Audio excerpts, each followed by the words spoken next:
근데 오늘 어제 그 집회 현장 가운데 이 박사모 쪽에서 아름다운 강산이라는 노래를 틀었는데 사실 이 곡에도 좀 사연이 있다고 그러죠. 이게 원래는 네. 신중현 씨의 네, 70년대 맞습니다. 뭐 락의 뭐 대부라고 불리는 신중현 씨가 작곡한 곡이잖아요. 근데 그 아들이 이 박사모에서 우리 아버지가 만든 노래가 틀지 말아라. 이렇게 얘기를 했다. 이게 사연이 굉장히 긴데요. 예. 이게 1974년도에 예. 신중현 씨가 작곡을 한 노래인데 당시에 사연이 있었다고 합니다. 그러니까 당시에 이제 박정희 대통령을 찬양하는 노래를 만들어줬으면 좋겠다 이런 요청이 왔다고 하는데 그 요청을 거부를 했답니다. 청와대에서 네. 신중현 씨한테 박정희 대통령 좀 찬양가 좀 하나 만들어봐라. 예. 그랬더니 신중현 씨가 거부했다. 거부했고 그 다음에 공화당에서도 만들어달라. 그것도 거부를 했다고 합니다. 예. 자, 그렇게 거부하고 난 다음에 신중현 씨의 대표곡인 뭐 미인이라든가 예. 김추자 씨가 불렀던 거짓말이라든가 예. 이런 노래가 한 10여 곡 해서 대거 금지곡이 지정이 돼 버렸어요. 예. 그러니까 노래를 만들어 달라는 요청에 노래를 안 만들어 줬다는 거절했다고? 이유로 이제 예. 일종의 찍힌 거라고 볼 수 있는데요. 예. 그다음에 계속 아마 그런 부분에 대해서 시달렸던 모양입니다. 그렇게 해서 그런 노래를 만드느니 차라리 내가 다른 앨범을 낼 때 좀 그거에 비껴나면서도 어느 정도 맞춰주면서도 비껴날 수 있는 곡이 예. 뭔가 이렇게 고민을 하다가 나는 대통령을 찬양할 수는 없지만 예. 대한민국은 찬양할 수 있다. 예. 그래서 아름다운 강산이라는 노래를 만들었다는 거예요. 그러니까 독재자인 권력자를 위한 노래는 내가 만들 수 없다. 네. 그러나 아름다운 우리 내가 사랑하는 조국 대한민국을 해서 만들 수 있다라고 해서 만든 노래가 저 아름다운 강산이다. 네, 그래서 가사에도 아름다운 이곳에 내가 있고 예. 손잡고 가보자 달려보자 저 광야로 뭐 이런 예. 식의 이제 가사를 넣은 건데요. 이것도 굉장히 의미심장하다고 하는데요. 그러니까 이번에 그 박사모에서 아름다운 강산을 부르는 거는 보수 집회 현장에서 그 네, 현장에서 박근혜 대통령을 사실은 이제 지지하기 위해서 모인 건데 아버지 박정희 대통령과 관련돼서 그렇게 안 좋은 것을 비껴가기 위해서 억지로 힘들게 만든 곡인데 예. 그걸 또 딸인 박근혜 대통령을 위해서 그 노래를 부르는 것 자체가 또 넌센스고 말이 안 된다. 예. 그럼 부르지 마라. 이렇게 올리는 그러니까 그 글을 그렇죠. 올렸다는 예. 거죠.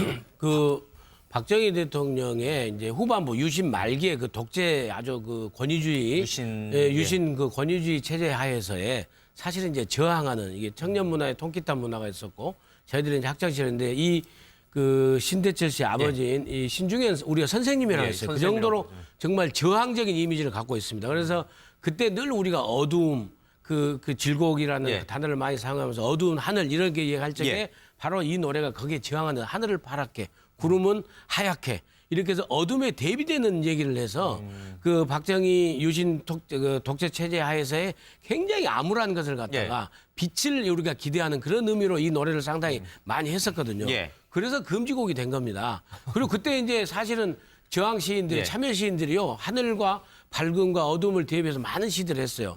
네가 본 건 먹구름 그걸 하늘로 알고 평생을 살아왔다 하면서 그 시대를 살아가는 우리의 아픔을 갖다 한 시도 있고요. 예. 그 노래들하고 그런 시들하고 어울려서 했기 때문에 또 이제 그 금지곡도 금지곡이지만은 대통령의 연회 있지 않습니까? 예. 소연회, 대연회. 거기에 이런 연예인들이 또 부르면은 가는데 또 이분들은 주로 안 갔습니다. 그래서 굉장히 탄압을 많이 받았죠.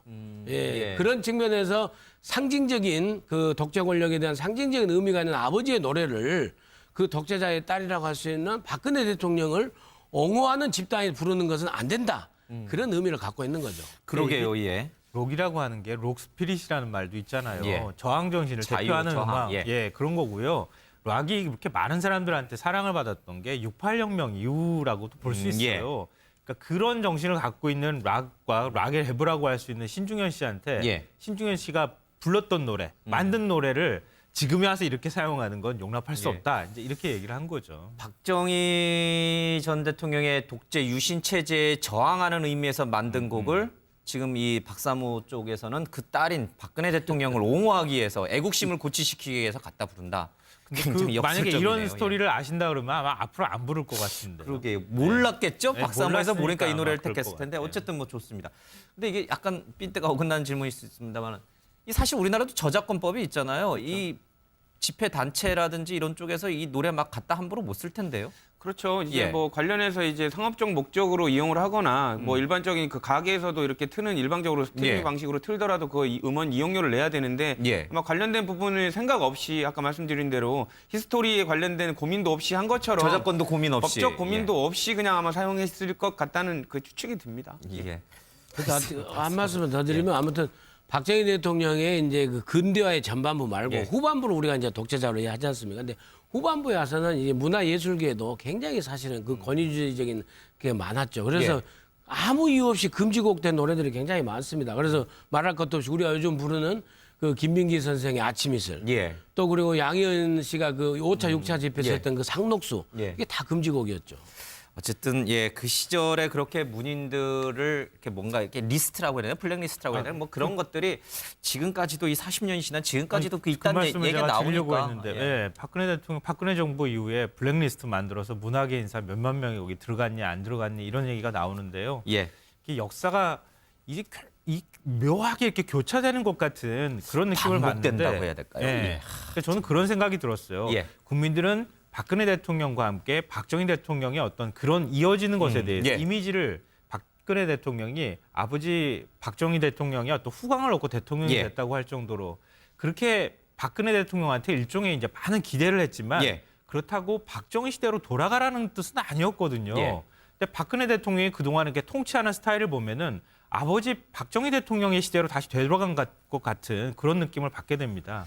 그게 묘한 하여튼 장면들이 예. 다 교차되는 것 같아요. 좋은 거는 계승하고 나쁜 거는 좀 반면교사로 삼아서 고치자. 이게 뭐 우리 어렸을 때부터 학교에서 아주 기가 따갑게 들었던 얘기인데 역사는 좀 거꾸로 퇴행하고 있다. 알겠습니다. 옹호하는 집단이 부르는 것은 안 된다. 그런 의미를 갖고 있는 거죠. 그러게요. 예. 록이라고 하는 게 록스피릿이라는 말도 있잖아요. 예. 저항 정신을 자유, 대표하는 저항, 음악, 예. 예, 그런 거고요. 락이 그렇게 많은 사람들한테 사랑을 받았던 게 68혁명 이후라고도 볼 수 예. 있어요. 그러니까 그런 정신을 갖고 있는 락과 락의 해부라고 할 수 있는 신중현 씨한테 예. 신중현 씨가 불렀던 노래, 만든 노래를 지금에 와서 이렇게 사용하는 건 용납할 수 예. 없다. 이제 이렇게 얘기를 한 거죠. 박정희 전 대통령의 독재 유신 체제에 저항하는 의미에서 만든 곡을 지금 이 박사모 쪽에서는 그 딸인 박근혜 대통령을 옹호하기 위해서 애국심을 고취시키기 위해서 갖다 부른다. 굉장히 그 만약에 역설적이네요. 이런 예. 스토리를 아신다 그러면 아마 앞으로 안 부를 것 같은데. 그러게 몰랐겠죠. 네, 박사모에서 몰랐으니까 모르니까 이 노래를 아마 그럴 택했을 것 텐데 같아요. 어쨌든 뭐 좋습니다.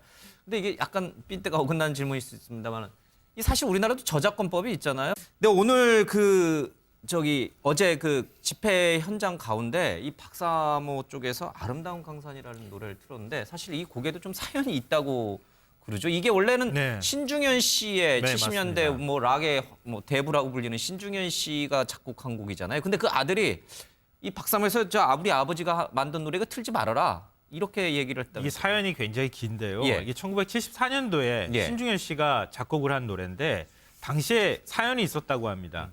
그러니까 당시에 이제 박정희 대통령을 찬양하는 노래를 만들어줬으면 좋겠다 이런 요청이 왔다고 하는데 그 요청을 거부를 했답니다. 아, 청와대에서 네. 신중현 씨한테 박정희 대통령 좀 찬양가 좀 하나 만들어봐라. 예. 그랬더니 신중현 씨가 거부했다. 거부했고 그 다음에 공화당에서도 만들어달라. 그것도 거부를 했다고 합니다. 예.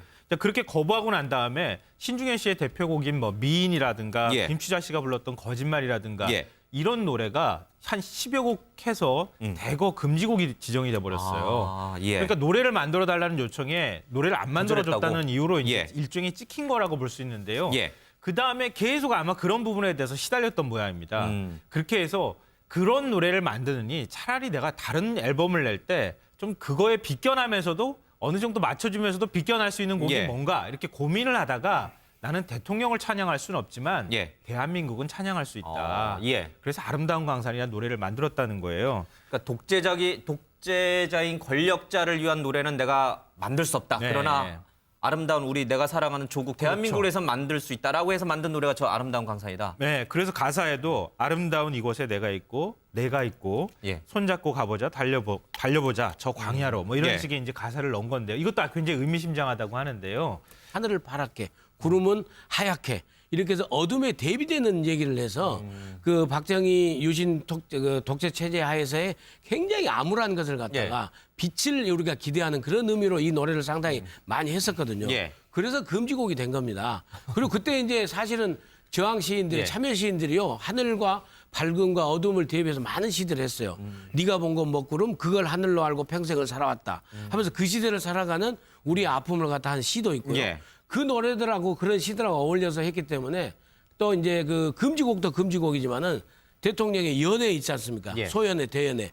거기에 이런 연예인들이 또 부르면은 가는데 또 이분들은 주로 안 갔습니다. 그래서 굉장히 탄압을 많이 받았죠.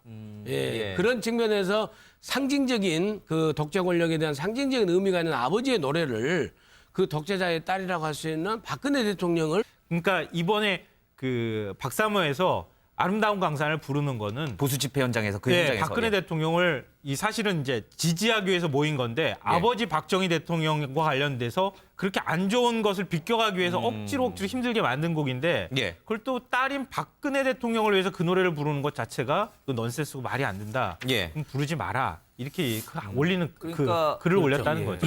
그 박정희 대통령의 이제 후반부 유신 말기에 그 독재 아주 그 권위주의 유신 그 권위주의 체제 하에서의 사실은 이제 저항하는 이게 청년 문화의 통기타 문화가 있었고 저희들이 이제 학창 시절인데 이 그 신대철 씨 아버지인 이 신중현 우리가 선생님이라고 했어요. 그 정도로 정말 저항적인 이미지를 갖고 있습니다. 그래서 그때 늘 우리가 어두움 그 질곡이라는 그 단어를 많이 사용하면서 어두운 하늘 이렇게 얘기할 적에 바로 이 노래가 거기에 저항하는